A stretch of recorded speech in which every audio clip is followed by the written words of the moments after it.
First contact. Research Officer Zyx-427 adjusted the holographic controls of their cloaked observation pod, hovering silently above New York City on December 1, 2024.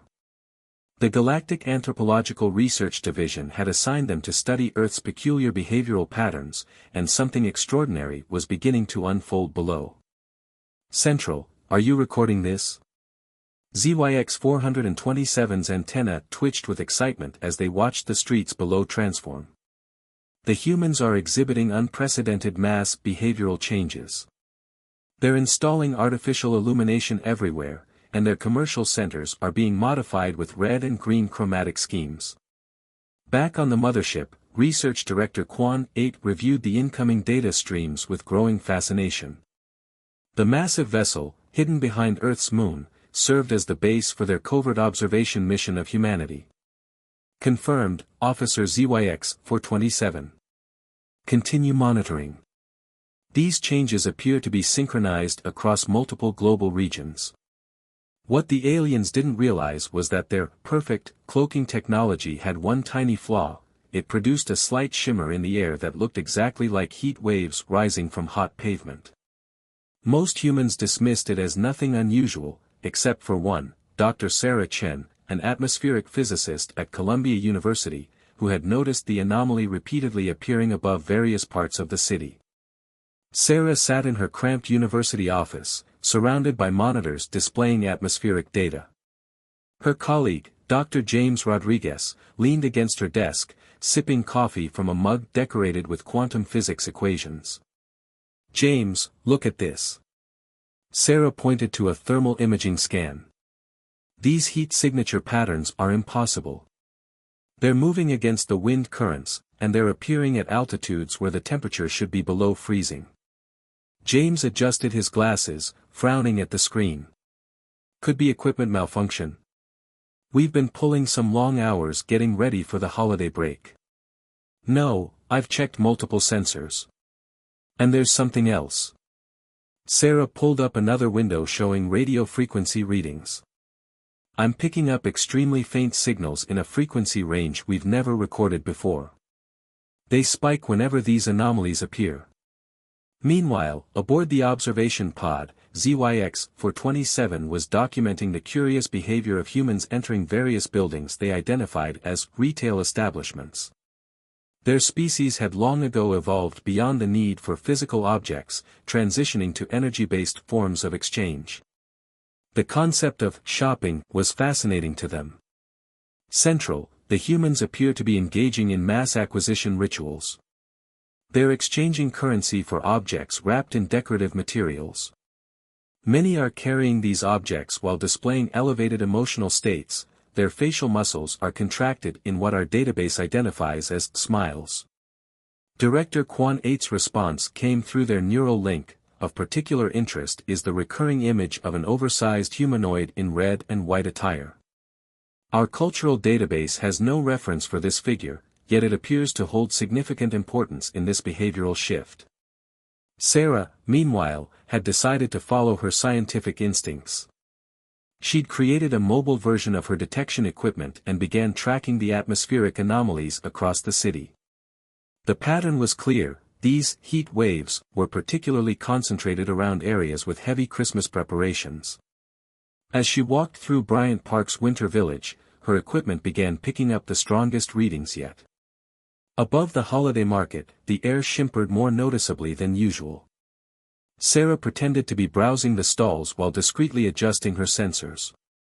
Aboard their pod, Zyx-427 was so engrossed in observing the holiday market that they didn't notice their cloaking field was fluctuating due to interference from the massive amount of Christmas lights below. Central, I'm observing what appears to be a temporary commercial settlement dedicated to this behavioral phenomenon.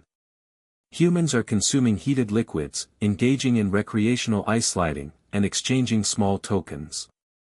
The emotional energy readings are off the charts. Director Quan 8 was about to respond and a priority alert flashed through the neural network. "Officer Zyx-427, our sensors indicate a human directly below your position is emitting organized scanning patterns. Exercise extreme caution." Sarah's heart was pounding. Her equipment was picking up readings unlike anything she'd ever seen. The air above her shimmered more intensely, and for a brief moment, she thought she saw something solid, something decidedly not natural, before it quickly moved away. That evening, the research team aboard the mothership held an emergency meeting. Director Quan 8 addressed the gathered scientists, their bioluminescent forms casting a soft glow in the conference chamber. We face an unprecedented situation. Our observations of this Christmas phenomenon have revealed complex social behaviors we never anticipated, and now we have a human who may be close to discovering our presence. However, rather than terminate the mission, I propose we expand it. We need to understand why this celebration holds such power over human society. Zyx-427 raised their appendage. Director, I've been studying their information networks. This celebration appears to combine multiple cultural, religious, and commercial aspects. But the emotional resonance it generates exceeds the sum of these parts. There's something more fundamental at work. In her apartment that night, Sarah sat surrounded by data readouts, her Christmas tree casting colorful shadows on the walls. Her cat, Einstein, dozed in her lap as she reviewed the day's readings. She couldn't shake the feeling that she was on the verge of something monumental. Her phone buzzed, a text from James, "You won't believe what I just saw above Rockefeller Center. Remember those anomalies you mentioned? Call me ASAP." As December's first week drew to a close, neither the aliens nor the humans realized they were about to embark on an adventure that would challenge everything they thought they knew about each other. The Christmas season was about to become a lot more interesting, not just for Earth, but for the entire galaxy.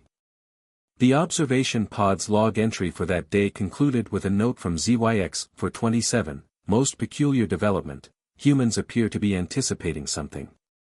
Their young, especially, display increasing excitement levels as they mark off days on primitive chronological tracking devices. What could be approaching that generates such universal anticipation? Further research is imperative." Back on the mothership, Director Quan 8 made a decision that would change everything. They authorized the deployment of additional research teams to other major Earth cities, each tasked with understanding a different aspect of this Christmas phenomenon.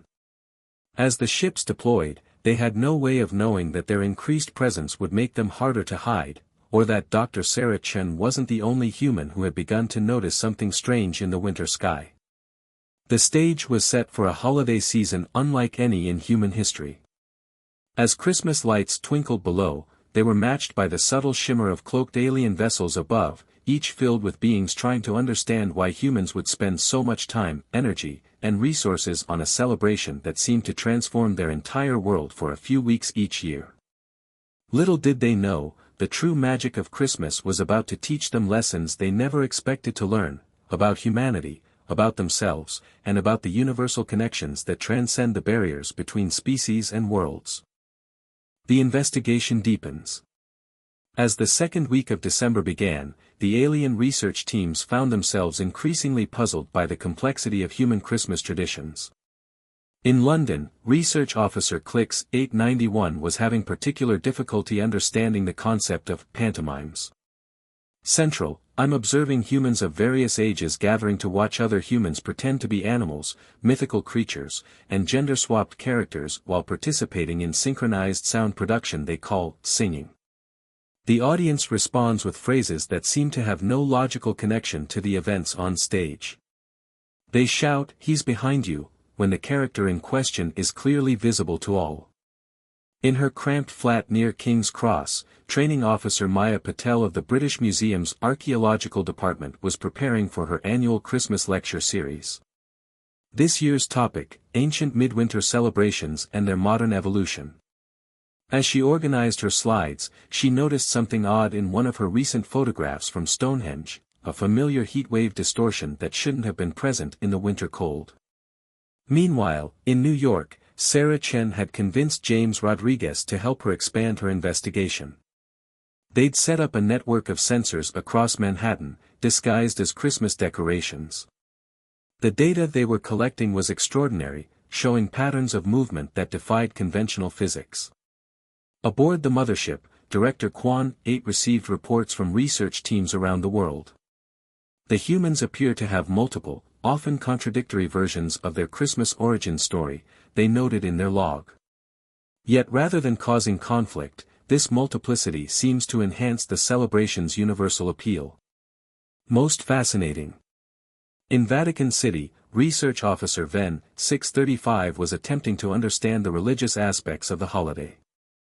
Their confusion was evident in their reports. The humans gather in large architectural structures, producing harmonic vibrations while focusing on various symbolic representations.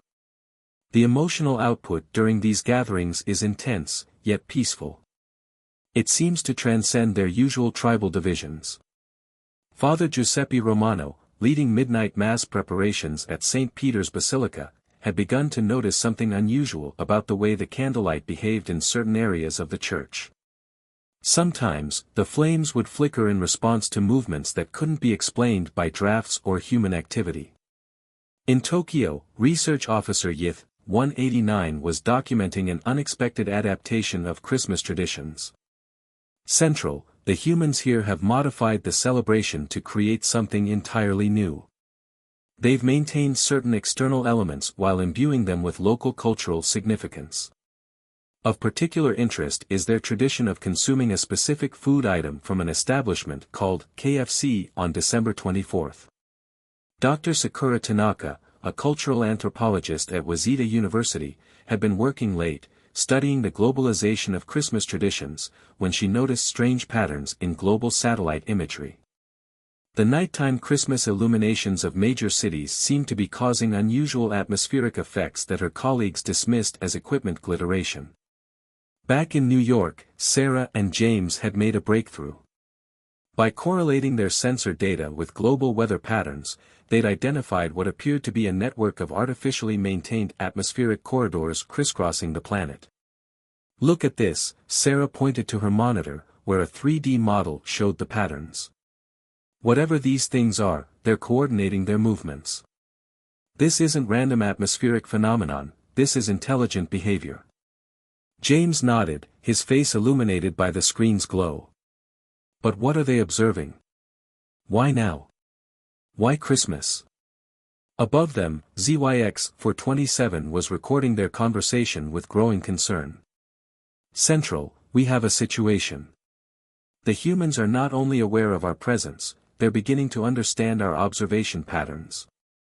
Director Quan 8 called an emergency meeting of the Research Council. The gathered scientists projected their energy forms around the central chamber as they discussed their options. "Perhaps," suggested Chief Anthropologist Rail 56, "we should consider this an opportunity rather than a crisis.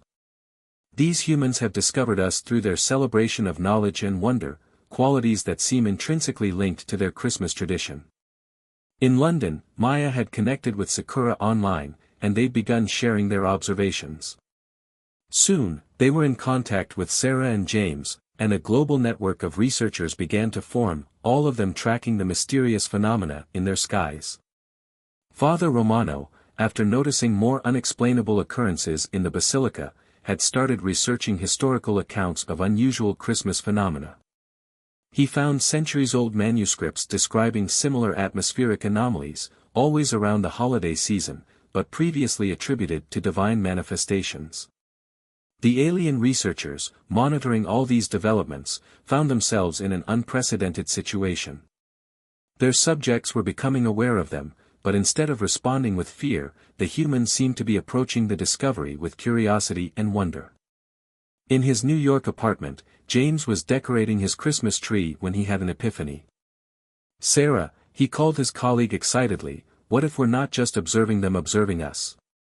What if this whole situation is teaching us something about ourselves?" Sarah, who'd been analyzing data on her laptop, looked up. "What do you mean?" "Think about it, Christmas is when we're most open to wonder, to believing in things we can't quite explain. Maybe that's why we're able to see them now. We're looking up with hope instead of fear." Director Quan 8, reviewing the audio feed of this conversation, felt an unfamiliar sensation in their energy field, something their species hadn't experienced in millennia: hope. They opened a channel to all research teams. New directive: continue observations, but prepare for possible controlled contact. These humans are showing us something we'd forgotten how to see. In the streets below, Christmas preparations continued. Children wrote letters to Santa, charity workers rang bells beside collection kettles, and families gathered to share meals and memories. But now, in certain scientific circles, there was an extra spark of excitement in the air, a sense that this Christmas might bring an entirely new kind of miracle. Maya, working late in the British Museum's archives, found references to similar atmospheric phenomena in ancient winter solstice celebrations across cultures.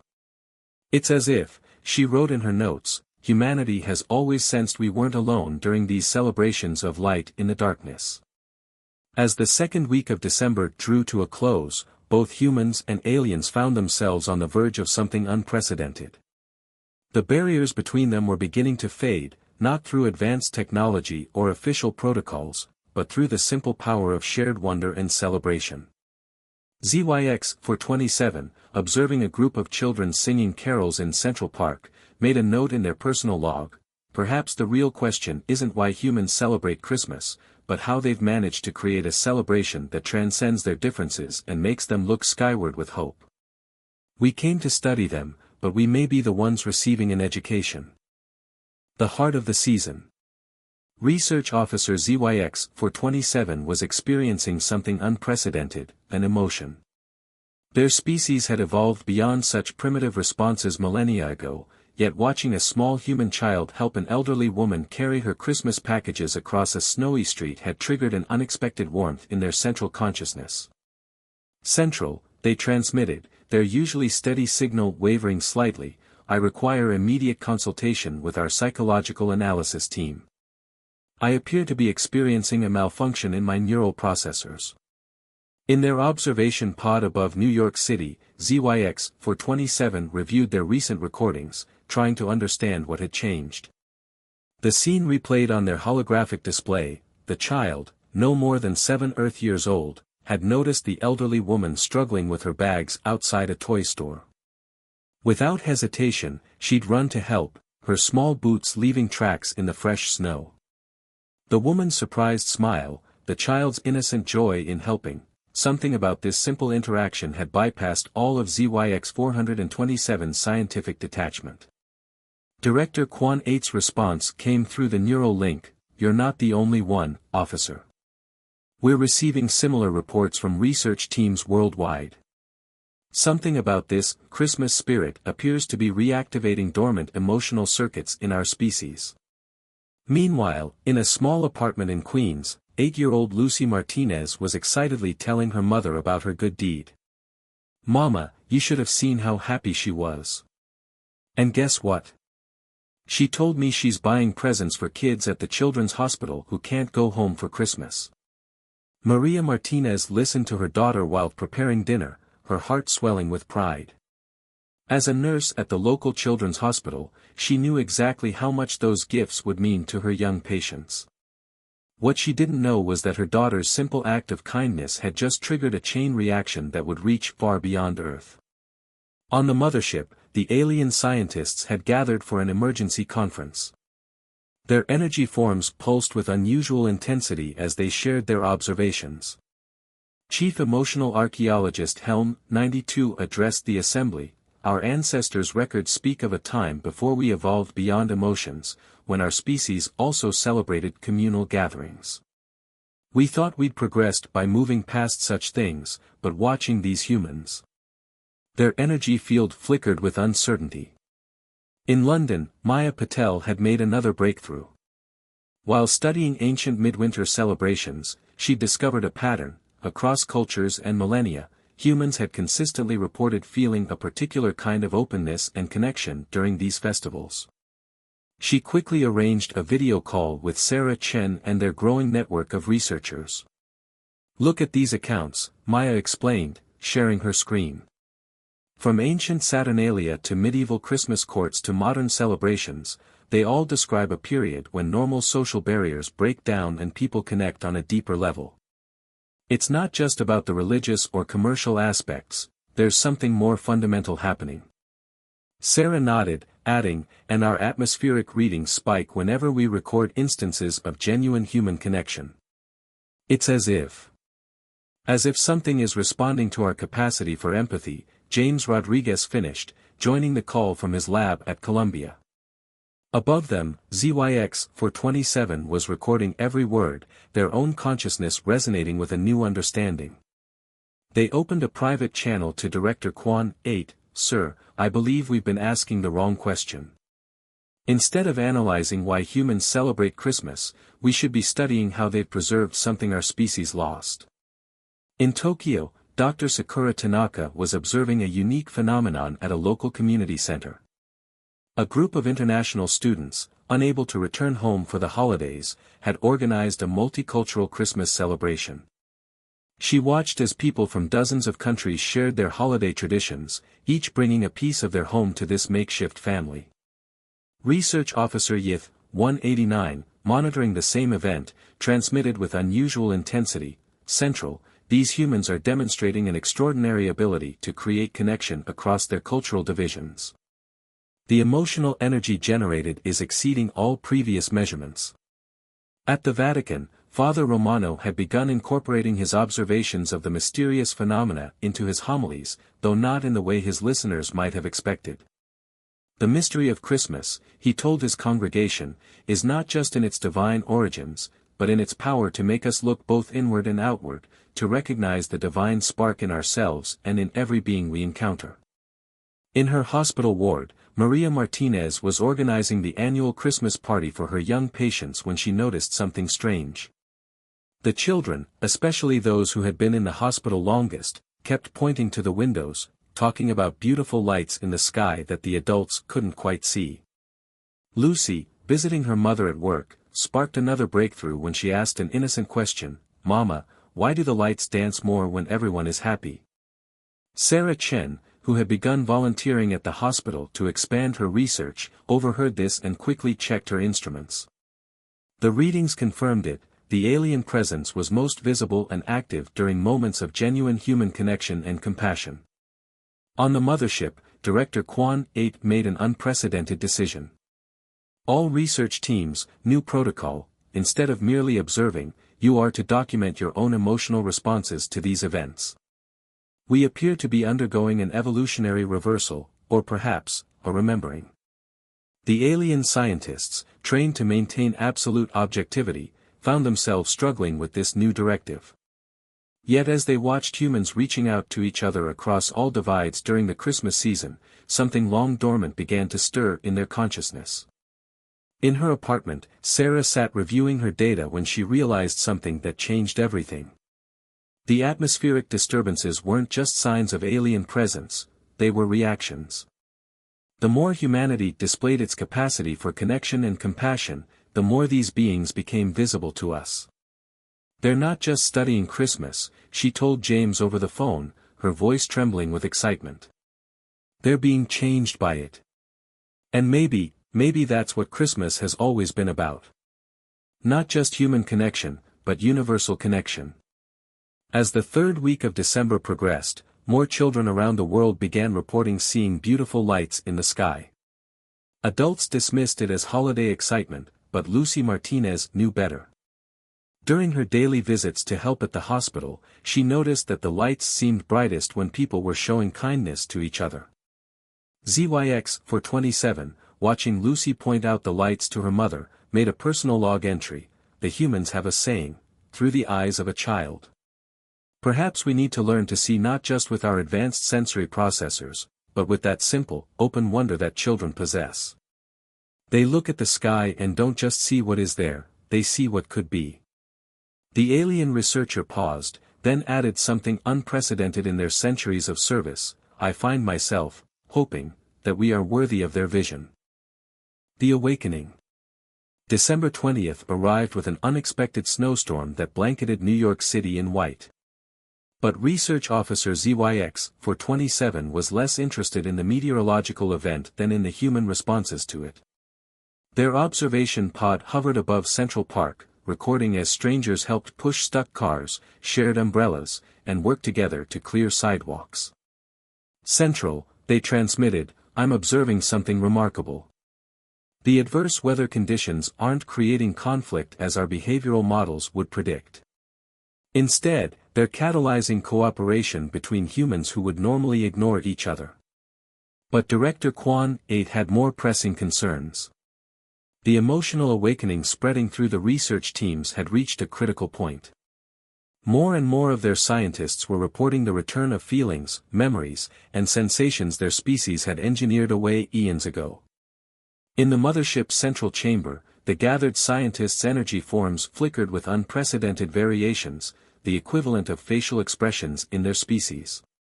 Some pulsed with anxiety about these changes, while others glowed with an almost childlike wonder. "We face a decision," Director Kwan 8 addressed the assembly. "Our mission parameters never accounted for the possibility that we would be transformed by our observations. The human celebration appears to be reactivating our ancestral capacity for emotional connection. The question is, do we terminate the mission to preserve our evolutionary status, or do we embrace this unexpected development?" Meanwhile, in the children's ward of Queen's General Hospital, Lucy Martinez was helping her mother decorate for Christmas. The young girl had convinced the hospital administration to let her organize a special holiday event for the patients, though she kept the details secret even from her mother. "Lucy, mi amor," Maria asked, watching her daughter carefully arrange handmade decorations, "why won't you tell me what you're planning?" Lucy just smiled mysteriously. "Because Christmas surprises are the best kind, Mama. And this one needs to be perfect. The lights in the sky told me so." Maria exchanged worried glances with Dr. Sarah Chen, who had been setting up monitoring equipment disguised as Christmas decorations. They'd both noticed Lucy spending more and more time gazing out the windows, having animated conversations with what she claimed were dancing lights. In London, Maya Patel had made another breakthrough in her research. She discovered that throughout history, there were accounts of children seeing mysterious lights during winter festivals, long before electric illumination existed. She quickly organized an emergency video call with the global research team. "Look at these records," Maya explained, sharing her screen. Medieval chronicles, ancient Roman documents, Norse sagas, they all mention children describing lights in the sky during midwinter celebrations. The adults usually dismissed it as imagination, but the descriptions are remarkably consistent across cultures and centuries. Dr. Sakura Tanaka, joining from Tokyo, added her own findings. "We're seeing the same pattern in Asian historical records. During winter festivals, children would report seeing what they described as star beings, or sky spirits watching over celebrations of peace and goodwill." James Rodriguez, who had been quietly analyzing data patterns, suddenly sat up straight. "Sarah, remember that theory you had about the atmospheric disturbances responding to human emotional states? What if it's not just response, what if it's resonance?" Above them, Zyx-427 was recording the conversation with growing excitement. Something about the word resonance had triggered a deep memory, not their own, but a genetic memory from their species' emotional past. They opened a direct channel to Director Kwan 8, "Sir, I believe I understand now. We didn't evolve beyond emotions, we suppressed them because we feared their power. But these humans, especially their young, they embrace that power. They understand something we forgot." In the Vatican, Father Romano had been going through ancient church records when he found something startling. Every year for the past millennium, there were reports of unusual phenomena during Christmas Eve Mass, lights that couldn't be explained by candles or stars, sounds that seemed to harmonize with the choir though no earthly instrument produced them. As he shared his findings with the global research team, a pattern began to emerge.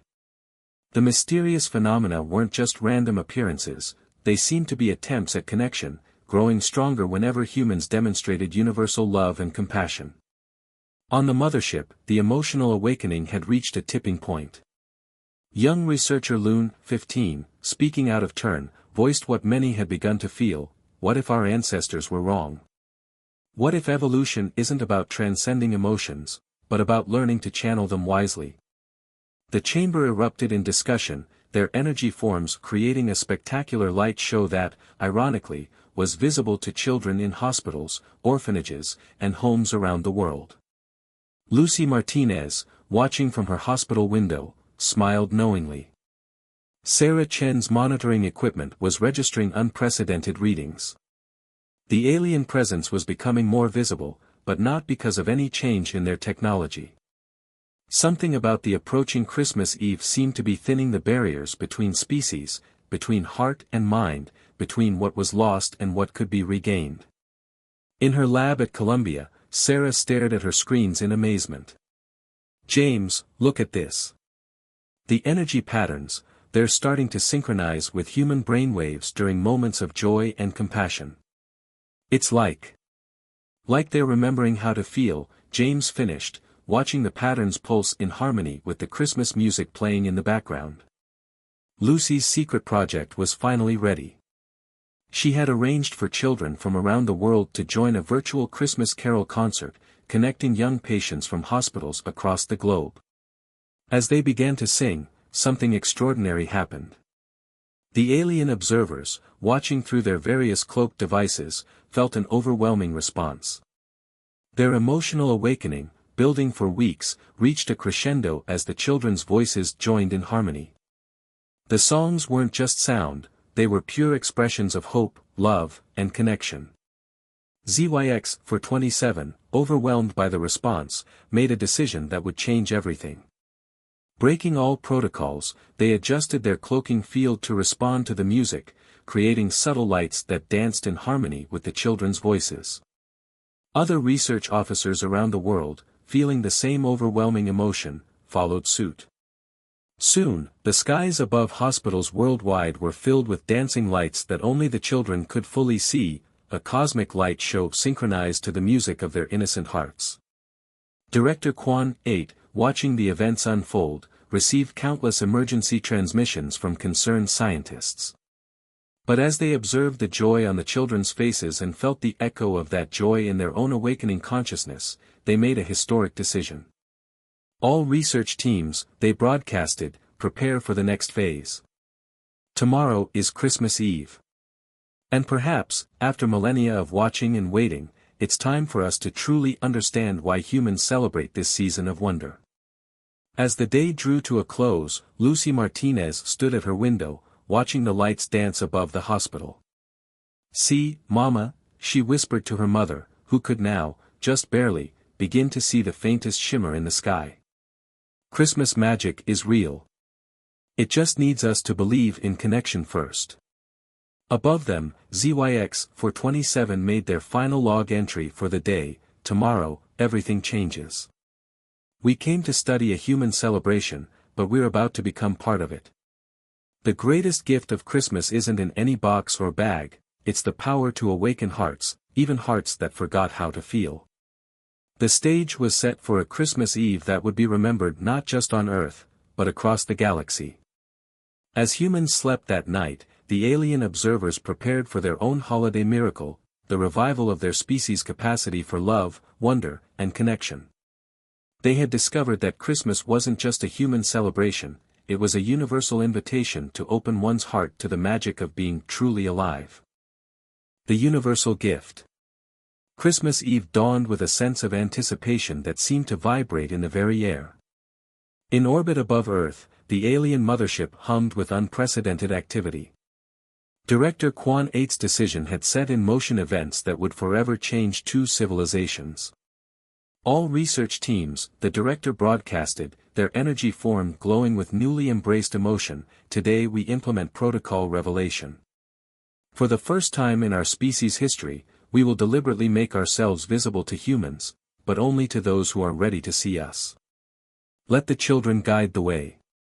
In her hospital room, Lucy Martinez was practically bouncing with excitement. Her global Christmas carol concert was scheduled for sunset, and children from hospitals on every continent would be participating. What nobody except Lucy knew was that she had been in communication with the lights in the sky, planning something extraordinary. They're saying Christmas is about connecting hearts, she had told her favorite light, unknowingly speaking with Research Officer Zyx-427.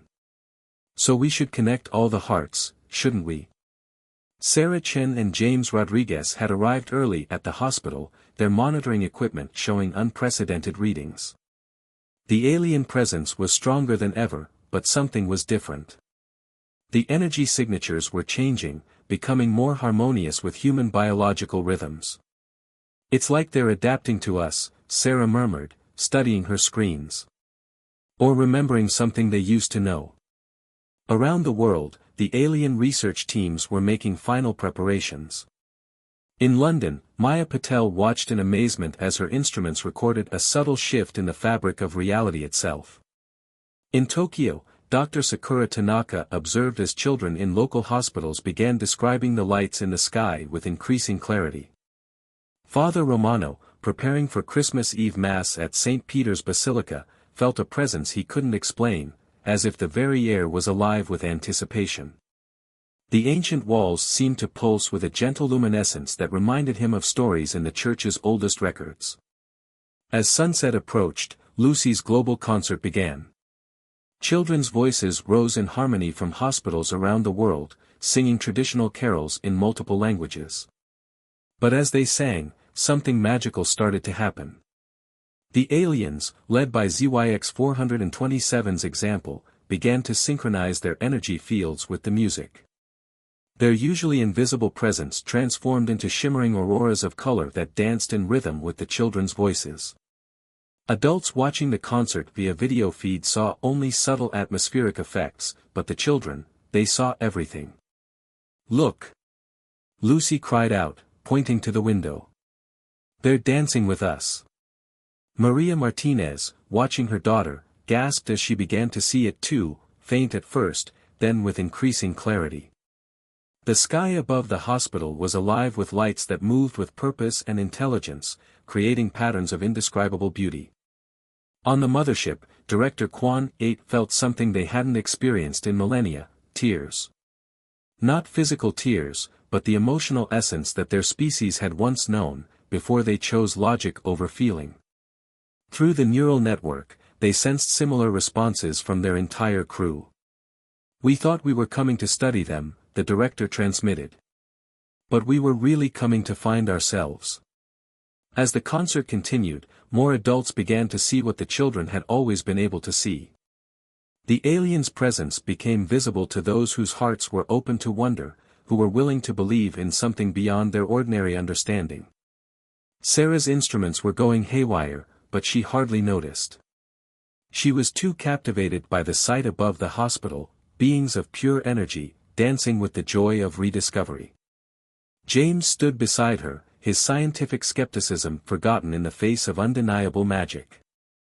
Through their neural link, Zyx-427 shared a realization with their fellow researchers: the humans don't just celebrate Christmas, they use it to remember what matters most. Each year, they choose to open their hearts again, to believe in goodness, to reach for connection. What we saw as primitive emotion is actually profound wisdom. The children's concert reached its crescendo, voices joining in "Silent Night." As they sang, the aliens created a display that would be remembered for generations, a symphony of light and color that transformed the sky into a cathedral of unity between species. Lucy, watching from her window, felt tears of joy rolling down her cheeks. She had known, somehow, that this would happen. The lights had told her that Christmas was going to be extra special this year, but even she hadn't imagined anything this beautiful. Director Kwan 8, moved by the overwhelming success of their revelation, made an unprecedented decision. Through their advanced technology, they projected a message that appeared simultaneously in every hospital participating in the concert, written in shimmering letters of light. "Thank you, children of Earth, for teaching us how to feel again. Your Christmas celebration has awakened what our species had forgotten, that the greatest evolution is not in transcending emotions, but in learning to embrace them wisely. You have given us back our hearts." Maria held Lucy close as they read the message together. Around them, other parents and children shared similar moments of wonder and connection. The barrier between species had been bridged not by technology or diplomacy, but by the simple power of open hearts and Christmas spirit. In the days that followed, most adults would rationalize what they had seen, finding logical explanations for the extraordinary light show. But the children knew the truth, and so did the growing network of researchers who had followed the clues to this remarkable revelation. The alien research teams remained on Earth, but with a new mission. Instead of merely observing Christmas, they would become part of its continuing story, invisible guardians who appeared as dancing lights in the sky, reminding those who could see them that the universe is full of magic for those who believe in connection. Chen published a carefully worded paper about atmospheric phenomena during Christmas, while maintaining the alien secret. But she included a special acknowledgement that made Lucy smile, to those who remind us to look up with wonder, and to believe in the power of universal love. Lucy's concert became an annual tradition, growing larger each year. And each year, the lights in the sky would dance more beautifully, as the aliens celebrated their own rebirth alongside humanity's celebration of hope and connection. On the mothership, Director Quan 8 made their final log entry about the Christmas investigation. We came seeking to understand why humans celebrate Christmas. We discovered that Christmas isn't just a human celebration, it's a universal invitation to remember the power of love, wonder, and connection. In teaching us how to feel again, humanity has given us the greatest gift of all, the chance to truly live. Zyx-427, now permanently assigned to New York, added their own reflection. The lights we create in the sky are nothing compared to the light that shines from within when we open ourselves to connection. The humans had it right all along. Christmas magic isn't about the impossible becoming possible, but about remembering that the most powerful force in the universe is an open heart. And so, as another Christmas Eve approached, two civilizations prepared to celebrate together, one visible, one mostly invisible, but both understanding at last that the true meaning of Christmas transcends all boundaries, even those between the stars. Lucy Martinez, a little older but still full of wonder, would often tell younger patients her favorite Christmas story. Want to know why the stars shine extra bright at Christmas? Because that's when everyone remembers that love is the same in every language, even alien ones. Above her, Zyx-427 would pulse with joy, creating a small dance of lights just for her. Because they had learned that the best Christmas gifts aren't the ones you can wrap, they're the moments of connection that remind us we're all part of something greater than ourselves, whether we come from Earth or the farthest reaches of the galaxy. And that is why humans celebrate Christmas, not just to remember one special night long ago, but to create new magic every year, magic powerful enough to awaken hearts across the universe.